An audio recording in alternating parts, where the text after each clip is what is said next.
Cancelled. Schweezy. I recently watched Life in Pink. Basically, it's a documentary on Hulu, owned by Disney. Why Disney hasn't? I guess someone owes another part of Hulu. Anyways, though, I'm just kind of pissed of having Disney Plus and Hulu. I just want them to fucking dissolve Hulu, have Peacock take part of it, and then Disney take the rest. But they have now original. It's a long story. Anyway, I watched Life in Pink on Hulu, and so we're talking about that now. I have really enjoyed Machine Gun Kelly. Machine Gun Kelly is what Life in Pink is about. I've really enjoyed his albums, Mainstream Sellout and Tickets to My Downfall. I've been really enjoying those two albums. I've listened to some of his rap stuff. I don't know. I've kind of just over rap music in general. Like, when I really got into like hip hop and rap was like when Childish Gambino, Chance the Rapper, that era before SoundCloud kind of took over hip hop and rap. So now it's just kind of like a bunch of shit. It's just a bunch of shit out now. Thinking about, so just kind of like slowly moving forward from there. So it's talking about this. So basically what this documentary starts with, it goes from like after he released Hotel Diablo going to his current album, Mainstream Sellout. So it's kind of like a documentary of everything that's happened kind of in between there. And so it is a very interesting story because mainly if you didn't know anything about Machine Gun Kelly, like you knew he was a rapper for a while, he had a couple of hits and stuff like that, but then he switched to pop punk music, and then that's when and those songs were the ones that really kind of like took off and really helped his career out a lot. But and people just think like, oh, he failed at rap, and so he decided to switch to pop punk and be a rocker, like a rock guy. So it was really cool. And so the nice thing about this documentary, and so I'm telling anyone, first of all, I'll tell anyone who thinks Machine Gun Kelly switched from like rap to rock music because he failed at it. No, that wasn't necessarily the case. Like his album Hotel Diablo, that album was actually pretty successful. And that album like really put him actually on the map as like a rap artist and stuff like that. So really, I guess I think his record label was expecting him to actually be releasing another rap album instead of actually kind of like where he actually went. Basically what happened, the story that went through the documentary, and that could have been fake, but I like to believe documentaries are 100% true. Basically what happened, but how it goes in through the documentary, is that basically he was doing rap music and he was kind of like touring with Hotel Diablo, and then the pandy hit. And so when the pandy hit, everyone was just kind of like just figuring out shit to do and to waste time and stuff like that. And basically what MGK decided to do was that he was like, I'm going to start, and he just started playing guitar a lot more. Like he already knew how to play guitar, but he's just like, I'm going to play guitar more. Basically he was doing that. He was like posting shit on his Instagram, and eventually he got together with Travis Barker. They started collaborating. And basically after that, Tickets to My Downfall was made. Somehow they didn't mention the cover of Misery Business by Paramore they did together. Look, I bet everyone wants to know my opinion on that, apparently. Here's the thing. Like, I like the originals Machine Gun Kelly's been doing in the pop-punk genre. But I also have to say, like, his covers, I guess he did a System of a Down cover as well. What I have to say about that, I don't think he really has the vocal range to be doing a lot of covers like that.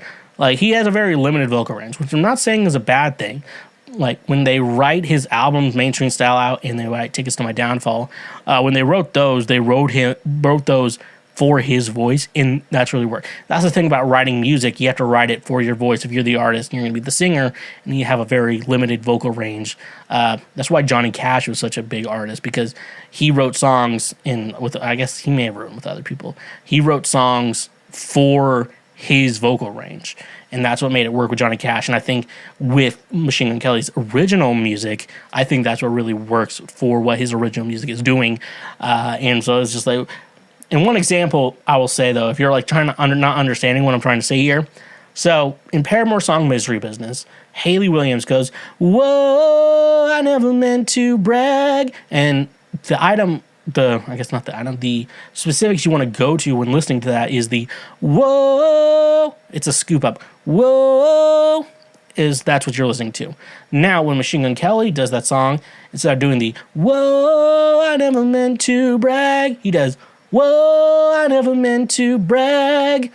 Mainly because he doesn't have that vocal control. I'm not saying his voice is bad. I'm just saying he doesn't have the voice to be singing that song. That's the thing.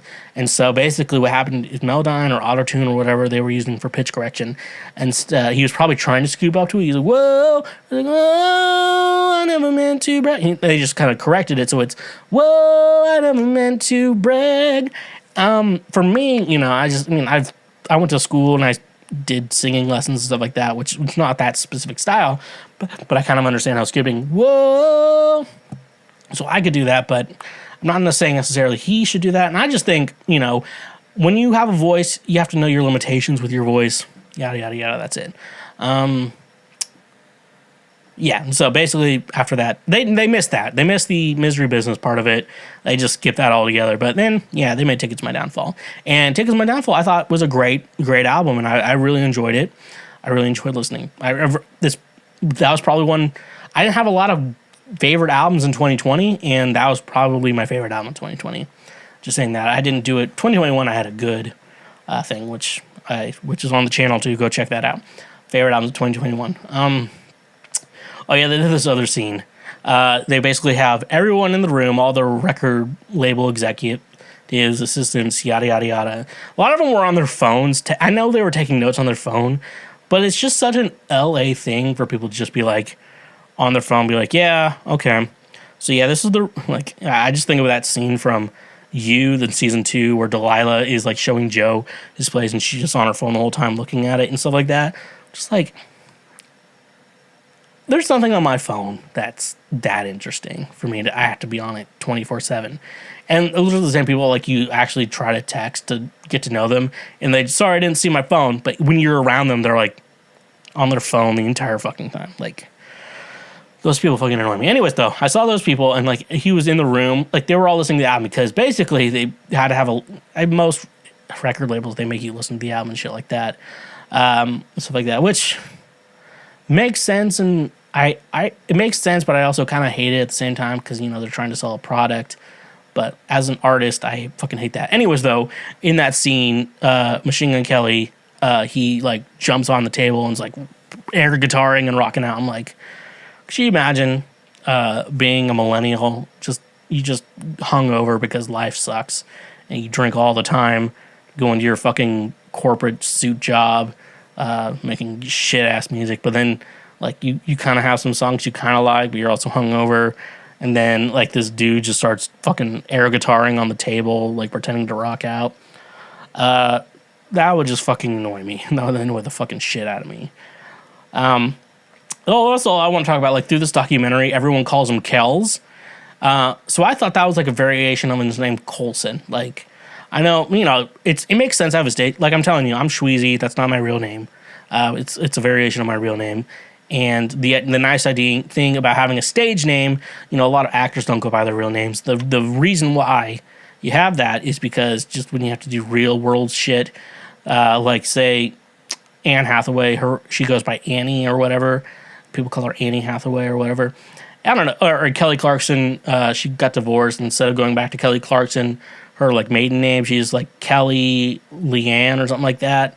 Like, that's her full name now. It's just nice to be, like, Kelly Leanne, and then, because you're like, I'm Kelly Clarkson, you're like, whoa, you're that famous chick. But I'm, you get what I'm saying. Anyway, I thought it was like a variation of Colson, but apparently it's Kells. After I turn on the captions, it's a variation of Kelly.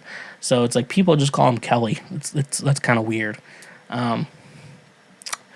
Another thing, like, people started talking a lot of shit about, like, him on the phone with Megan Fox when he wanted to kill himself. But I'm like, can we all, like, be nice to people, like, who are having, like, we talk about all the time. It's like, if you're struggling, you need help, I'm here for you, I'll call you. And then, like, this documentary comes out and, like, it's like, MGK was on the phone with Megan Fox and he felt like killing himself. And now people are, like, joking about that shit. Like, as people was like, if you need someone to talk to, like, call me. I'm like, look, if you're like the kind of person who makes fun of like Machine Gun Kelly who wants to kill himself, and then you're like telling me that you know, I'll be here for you if you need me. I'm like, I don't think you really give a shit. You just want to you just have a fucking hero white savior complex. Like, fuck you. You know, like, I like Machine Gun Kelly. I think he's, you know, I think basically I know friends who've met him, who know him, know him. And basically what they say is, like, he takes too many drugs and drinks too much, like, where he just acts like a fucking doofus asshole kind of thing. But when he's, like, normal, sober, he's a very nice guy. That's what I've heard from my friends I know who know him. But anyways, though, like, you should never... like, I just hate... It's the same people. It's the same people who are joking, like, oh, if anyone's ever feeling down or feeling like they want to end their own life, please talk to me. Those are the same fucking people who are making fun of him for, like, wanting to kill himself. Like, after his dad died, and, like, he's having to go through all his dad's stuff and help move it all out and go sort through it. Like, these are the same people who are making fun of him for that shit. Like, fuck them. Fuck you. If you're, like, that kind of person, go fuck yourself. For real. Yeah, I think that's all I have to say on this documentary. Overall, I really enjoyed it. It's very interesting because, like, I kind of very interesting on albums I like. It's nice seeing a documentary on at least two albums that I've really enjoyed and seeing how they were made. I never really thought Machine Gun Kelly did a lot of the guitar parts on those albums. Like, he did that one time. He did a solo and it kind of sucked ass. Like, live. Like, there was one time. Overall, he's not like a soloist or whatever, but, like, he played a majority of the guitar parts, like, on those albums, which is very impressive. Like, some of those parts I think are really good, and I think they really fit, and production-wise, lyric-wise, I think there's a lot of good things on that music. So, overall, very interesting documentary. I'd suggest that I guess I'll only suggest that if you've enjoyed the last two Machine Gun Kelly albums, I would say that's when you should probably go watch it. Hey there, you just checked out a highlight from Cancel Schweezy. Thank you very much. I'm glad that you learned something and that you are now a smarter individual. Just so you know, we have full episodes and other many highlights available now. Click here for the next best thing that you can go check out as well. And make sure you press that subscribe button and press that notification bell. That way you get updated anytime we make a new post or anytime that we make a new highlight or full episode. So thank you, honk if you love butt drugs, and stay awesome.